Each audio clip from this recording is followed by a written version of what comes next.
Assalamualaikum warahmatullahi wabarakatuh. Bagaimana kabar anak-anakku semua? Semoga kalian masih dalam lindungan Allah Subhanahu wa taala, diberi kesehatan, keselamatan di masa pandemi ini. Nah, baik anak-anakku, pada pertemuan kedua ini kita akan melanjutkan materi masih dalam bab sistem reproduksi pada manusia. Kalau minggu kemarin kita belajar tentang mitosis dan meiosis. Pagi ini kita akan belajar tentang mengenal struktur reproduksi pada pria dan struktur reproduksi pada wanita. Nah, bagaimana struktur reproduksi pada pria dan pada wanita? Mari kita lihat video pada tayangan berikut ini.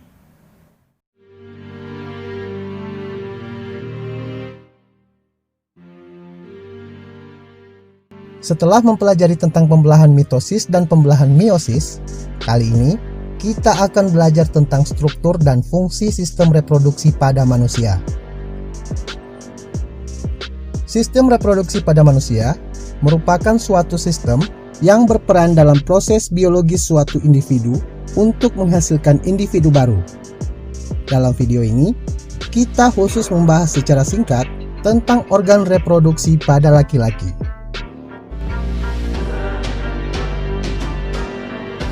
Sistem reproduksi pada laki-laki tersusun dari organ kelamin luar dan organ kelamin dalam.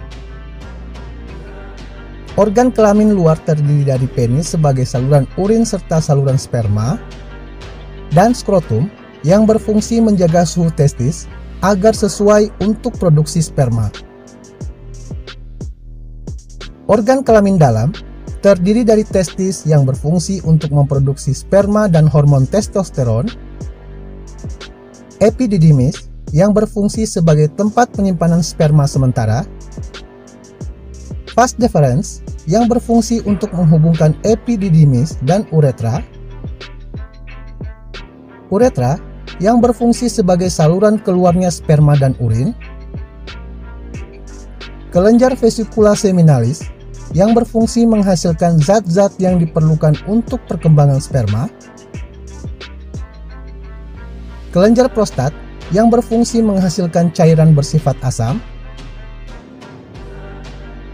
dan kelenjar Cooper yang berfungsi menghasilkan lendir dan cairan bersifat basa.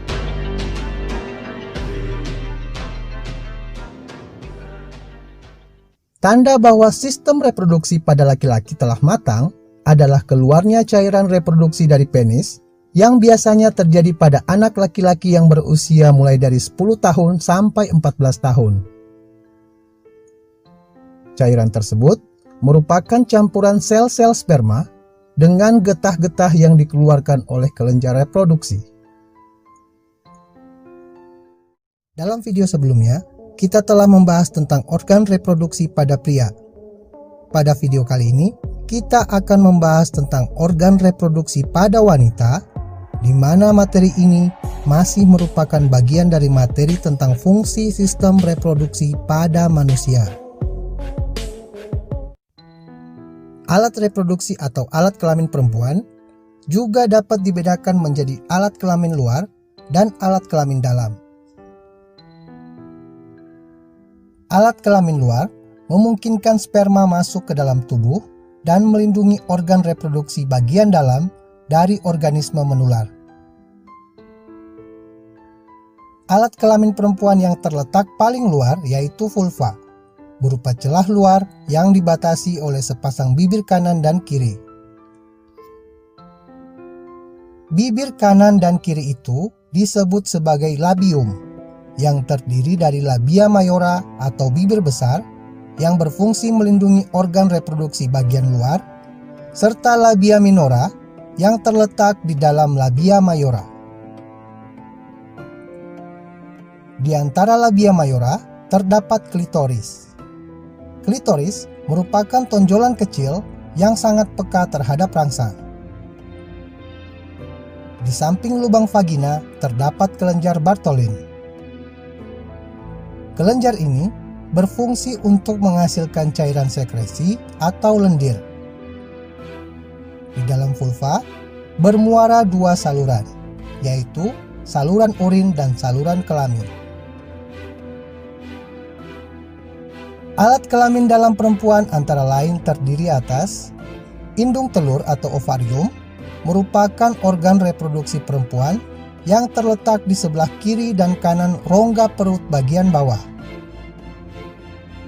Ovarium berfungsi untuk menghasilkan hormon dan sel telur. Saluran telur atau tuba falopi atau oviduk merupakan saluran jalannya sel telur dari ovarium ke rahim. Pembuahan sel telur oleh sperma umumnya terjadi pada saluran ini. Sel telur yang berhasil dibuahi akan diteruskan ke rahim atau uterus. Rahim atau uterus bentuknya seperti buah pir yang terbalik. Rahim berfungsi sebagai tempat berkembangnya janin atau calon bayi. Rahim dapat mengembang sesuai dengan perubahan ukuran janin di dalamnya. Vagina merupakan saluran yang menghubungkan bagian bawah rahim ke organ bagian luar atau juga disebut sebagai jalan lahir. Selain berfungsi sebagai jalan lahir, vagina juga berfungsi sebagai aliran darah menstruasi dari rahim. Vagina tersusun atas otot-otot yang elastis, dilapisi selaput membran yang disebut sebagai selaput darah atau himen.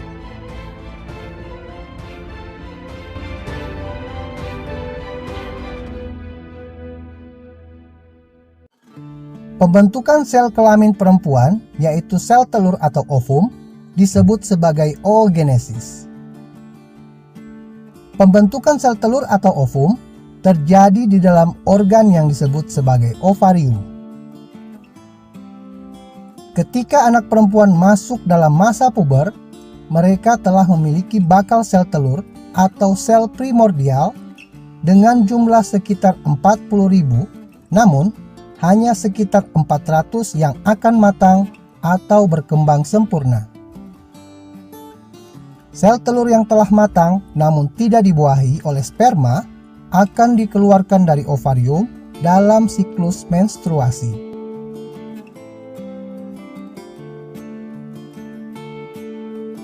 Nah, bagaimana anak-anakku? Sudah paham kan dari video tayangan tadi? Nah, kalau sudah paham silahkan kalian baca dan terus baca dari referensi lain.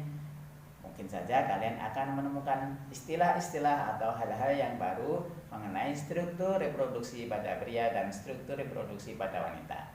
Nah, berikutnya kita akan menjelaskan tentang bahwa di dalam alat reproduksi pria dan alat reproduksi wanita, proses mitosis dan meiosis itu terjadi. Nah, prosesnya di dalam reproduksi pria disebut sebagai proses spermatogenesis. Apa spermatogenesis? Yaitu proses di mana sel sperma pada pria itu dibentuk.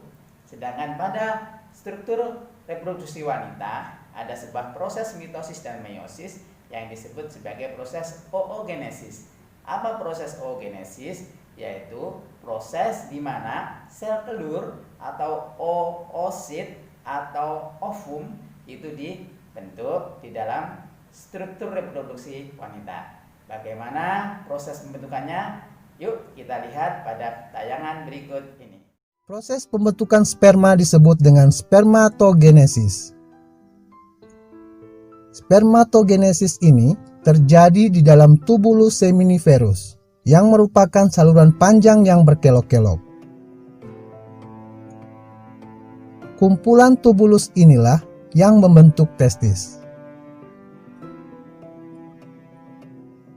Proses pembentukan sperma bermula dari sel induk sperma atau spermatogonium yang bersifat diploid atau 2N. Selanjutnya, sel spermatogonium mengalami pembelahan secara mitosis maupun meiosis dan mengalami diferensiasi atau perkembangan sehingga terbentuk sel sperma atau spermatozoa yang memiliki ekor dan bersifat haploid.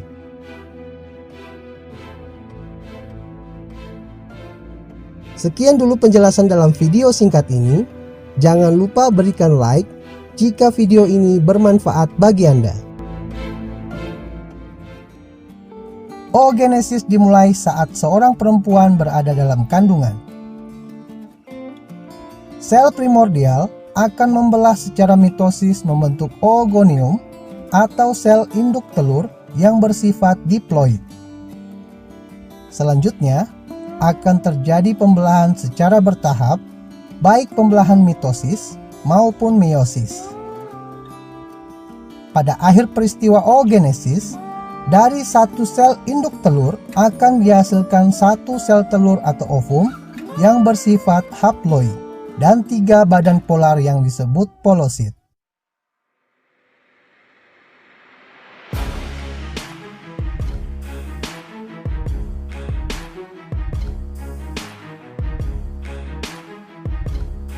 Sekian dulu pembahasan singkat tentang organ reproduksi wanita. Jangan lupa berikan like jika video ini bermanfaat bagi Anda.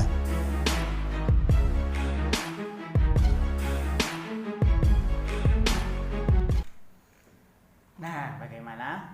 Sudah paham kan anak-anak semua? Alhamdulillah.